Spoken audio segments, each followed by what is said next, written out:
Assalamualaikum teman-teman, seperti biasa sebelum mulai Mimin mendoakan semoga teman-teman semua selalu dalam keadaan sehat walafiat. Oke, kali ini kita akan melanjutkan Martial Master versi novel bagian 460. Bagi yang baru bergabung, selamat bergabung. Dan bagi yang belum subscribe, subscribe dulu lah agar Mimin tambah semangat lagi nih bikin videonya. Oke, kalau sudah kita langsung masuk ke isi ceritanya.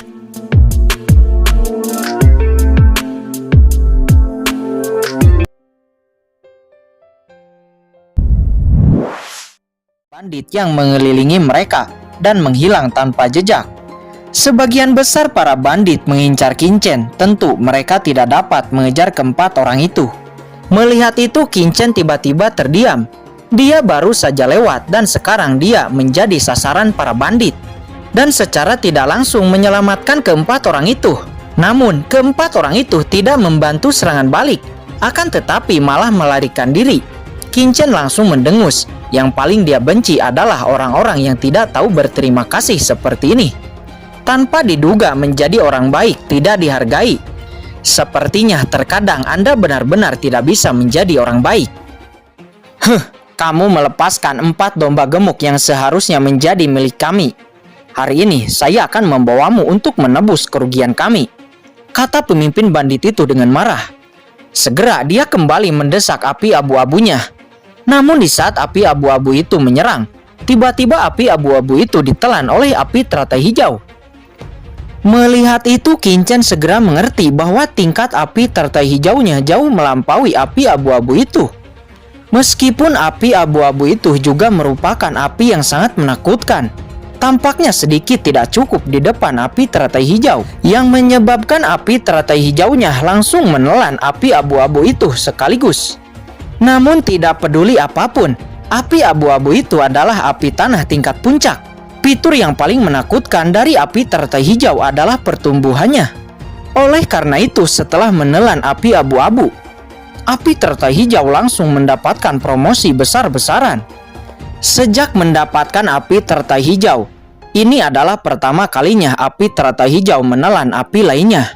Pada saat api teratai hijau menelan api abu-abu ini, napas api teratai hijau tiba-tiba naik dan gelombang api segera menyapu ke arah bandit itu.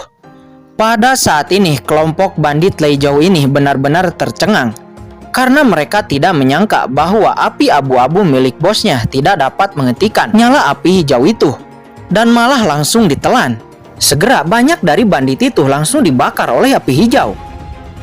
Kincen memberi perintah kepada api teratai hijau untuk mengambil tindakan penuh. Tanpa diduga begitu kekuatan mental ini keluar, api teratai hijau benar-benar akan memancarkan gelombang keinginan. Dan di dalam gelombang itu ada juga gelombang kesadaran yang lebih jernih. Apakah api teratai hijau melahirkan kesadaran? Kata Kincen dengan kaget. Dia tidak menyangka bahwa setelah api teratai hijau menelan api abu-abu itu, dia benar-benar melahirkan kesadaran. Tidak, dia belum sadar, tapi sudah ada kecenderungan samar untuk melahirkan kebijaksanaan.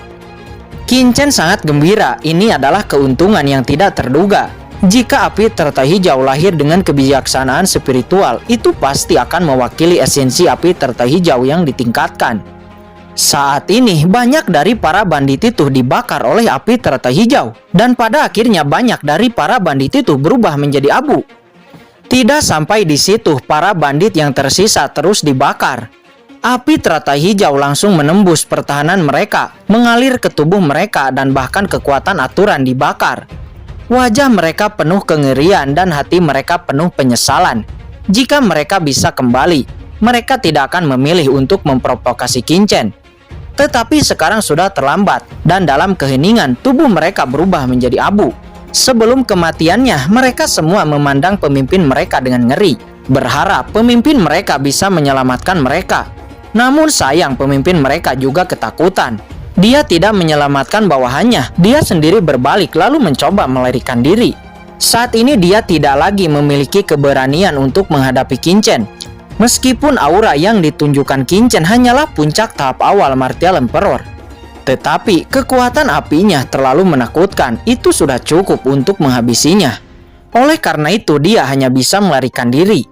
Ingin pergi, Kincen mencibir. Sosok Qin berkedip dan dalam sekejap mata dia sudah muncul di depan pemimpin bandit itu. Kecepatan macam apa ini? Kata bos bandit itu dengan terkejut. Dalam posisi terpojok, dia buru-buru menampilkan bloodline api miliknya dan menyerang Qin. Namun sayang, dengan tubuh suci abadi itu tidak dapat melukai Qin. Itu wajar, puncak tahap tengah Martial Emperor seperti bos bandit ini hampir tidak bisa menyakitinya. Saat ini hanya puncak tahap akhir Martial Emperor yang mungkin dapat melukai Qin. Saat ini Qin tidak berniat untuk terus bertarung. Dia mengangkat tangannya dan bersiap untuk mengakhiri hidup bos bandit itu. "Senior, maafkan aku, maafkan aku," teriak bos bandit itu. Namun Qin mengabaikan permintaan belas kasihannya. Aturan ruang tak terlihat menyelimuti lawan. Di bawah niat membunuh, dia meledakkan pemimpin bandit itu menjadi abu, tidak meninggalkan jejak daging dan darah sedikit pun. Qin menarik semua cincin penyimpanan bandit-bandit itu dan tiba-tiba menghilang ke dalam kehampaan, seolah-olah tidak ada yang terjadi di sini. Meskipun dia dicegat oleh bandit Lei Zhou, Qin merasa cukup senang. Dia menerima banyak cincin penyimpanan dan api teratai hijau juga ditingkatkan lagi. Dan bahkan di cincin penyimpanan para bandit itu ada sekitar 80 juta batu asli bermutu tinggi. Selain itu ada beberapa kristal guntur yang unik di lautan guntur. Dan juga ada banyak ramuan di cincin penyimpanan para bandit itu. Setelah itu Qin terus melanjutkan perjalanan. Beberapa hari kemudian, sebuah kota besar muncul di depan Qin. Itu adalah kota terbesar di wilayah Lei Zhou, kota Tianlei yang paling dekat dengan lautan guntur. Qin tiba-tiba mendarat di depan kota Tianlei. Apakah ini kota Tianlei, kota terbesar di wilayah Lei Zhou? Jiruyu dan Yukiansu saat ini juga berdiri di samping Qin. Dia berkata sambil melihat sekeliling. Begitu Qin dan yang lainnya jatuh, sekelompok orang segera mengelilingi mereka dan menjual peta, slip giok, berita, dan sebagainya kepada Qin dan yang lainnya. "Kami tidak membutuhkannya, kalian semua menyingkir." Qin dan Fuqian Kun tidak memperhatikan para prajurit yang menjajakan di luar dan berjalan langsung ke dalam kota Tianlei. "Ayo, cari tempat tinggal terlebih dahulu," kata Qin. Namun sesaat sekelompok orang lewat di depan mereka. Pemimpinnya adalah seorang pria bermata elang bernama Yingtu. Dan di belakangnya ada dua wanita. Yang satu adalah anak wakil presiden kamar dagang Liao Zhong yang bernama Xiong Ying. Sedangkan satu wanita lagi nampaknya adalah seorang budak yang melayani Xiong Ying. Pada pandangan ini, mata Qin kusam sesaat. Seolah-olah dia telah melihat sesuatu yang tidak dapat dipercaya. Matanya tiba-tiba memadat. "Shao Chen, ada apa denganmu?" Setelah Yukiansu melihat ekspresi Qin, dia sedikit terkejut. Dan Fuqian Kun juga melihatnya dengan aneh, karena dia menemukan bahwa keadaan Qin adalah sesuatu yang salah. Yingtu yang melihat Qin terus menatap mereka, tiba-tiba berkata dengan dingin, "Apa yang kamu lihat pada istriku?" Yukiansu dan Jiruyu juga merasa sedikit aneh. Tatapan Qin memang terlalu jauh.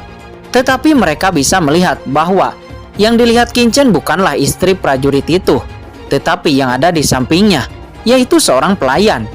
"Kenapa? Apakah Anda tidak terima istri Anda dilihat? Ini mata kami, bebas melihat apapun," kata Fuqian Kun. Dia mendengus dingin. Tatapan tajam melintas di mata Yingtu.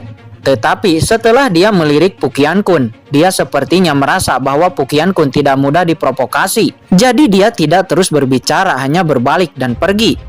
Tepat ketika mereka bertiga hendak pergi, Qin tiba-tiba berkata dengan dingin, "Tunggu, tunggu sebentar." Qin tiba-tiba menghentikan mereka. Ketika Yingtu mendapati bahwa dia dihentikan, auranya tiba-tiba melonjak. Dia menatap Qin dengan dingin dan berkata, "Mengapa? Ada apa? Anak muda, apakah kamu mencari masalah?" Di sisi lain, Yukiansu juga memandang Qin dengan curiga, karena mereka tahu bahwa Qin bukanlah orang yang sembrono. Tetapi apa yang dilakukan Qin sekarang membuat mereka merasa bingung. Apa yang terjadi kepada Shao Chen? Qin tidak menjawab kata-kata Yingtu, tetapi menatap wanita pelayan itu dan berkata, "Apakah kamu Xia Wurou?" Pelayan berbaju biru itu mengangkat kepalanya. Dia segera melihat Qin, namun dia tidak mengenalinya. Wajar, karena Qin memakai penutup wajah. "Tuan, kamu telah mengenali orang yang salah," kata pelayan itu. Benar saja, itu adalah Xiao Wurou. Qin Chen tidak akan pernah membayangkan bahwa Xiao Wurou, putri dari dinasti Daxia, akan muncul di sini. Dia tiba-tiba menjadi sedikit bersemangat. "Xiao Wurou, kenapa kamu ada di sini?" Qin Chen sangat bersemangat. Xiao Wurou telah melalui rawa kematian hitam bersamanya, dan dia juga telah memasuki alam rahasia iblis surgawi bersamanya, dan memiliki hubungan yang baik di tanah 100 dinasti. Apakah dia Xiao Wurou? Yu Qiansu juga terkejut dan buru-buru melihat ke depan. Dia juga mengenal Xiao Wurou, tetapi penampilan wanita di depannya telah dihancurkan, dan bahkan ada beberapa bekas luka di wajahnya yang terlihat agak jelek. Tapi Yu Qiansu percaya bahwa Qin Chen tidak akan salah mengenali orang. Jadi dia tiba-tiba berkata dengan kaget, "Xiao Wurou, mengapa kamu menjadi seperti ini?" "Namamu Xiao Wurou. Bukankah Anda mengatakan bahwa nama Anda adalah Dou Silou? Anda berbohong kepada kami sebelumnya," kata Xiong Ying dengan marah. Tidak, Nona. Mereka mengenali orang yang salah," kata pelayan berbaju biru itu. Nampak dia semakin ketakutan. Kemudian buru-buru menyangkalnya lalu berkata kepada Qin Chen, "Maaf, Anda benar-benar mengakui orang yang salah." Qin Chen secara alami tahu bahwa dia tidak akan melakukan kesalahan. Apa yang dia lihat bukanlah wajahnya, tetapi napasnya. Napas orang di depannya pasti Xiao Wurou. Penampilannya bisa diubah, tapi napas jiwa seseorang tidak akan berubah. Namun, kenapa dia tidak mau mengakuinya? Tiba-tiba Qin Chen teringat, sekarang dia dan Yu Qiansu telah mengubah penampilan mereka. Mereka sama sekali bukan penampilan aslinya. Jadi, Xiao Wurou sama sekali tidak mengenali Qin Chen dan Yu Qiansu. Kemudian Qin Chen buru-buru mendekat. "Xiao Wurou, lihat siapa aku," kata Qin Chen seraya memperlihatkan wajah aslinya kepada Xiao Wurou. Ketika Qin Chen mengungkapkan wajah aslinya, Xiao Wurou gemetar dan tiba-tiba berteriak dengan kaget, "Papiliun Master Qin. Oh, tampaknya Anda benar-benar mengenal satu sama lain. Anda berani membohongiku," kata Xiong Ying.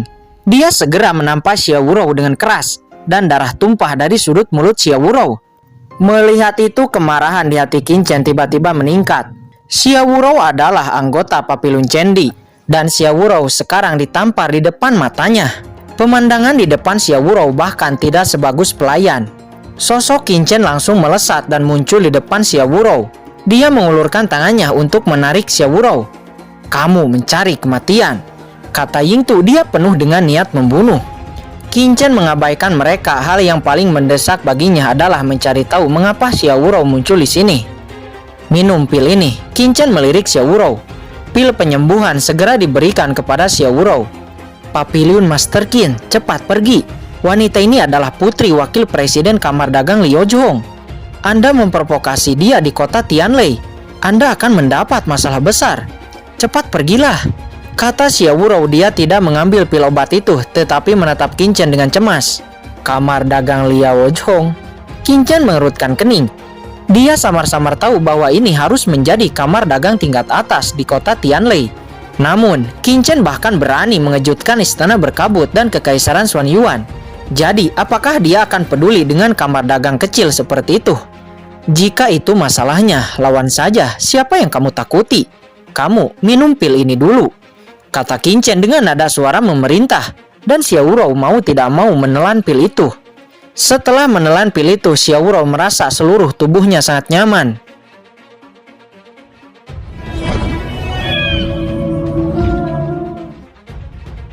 Oke guys, sudah dulu ya. Jangan lupa subrek biar lanjut terus ceritanya.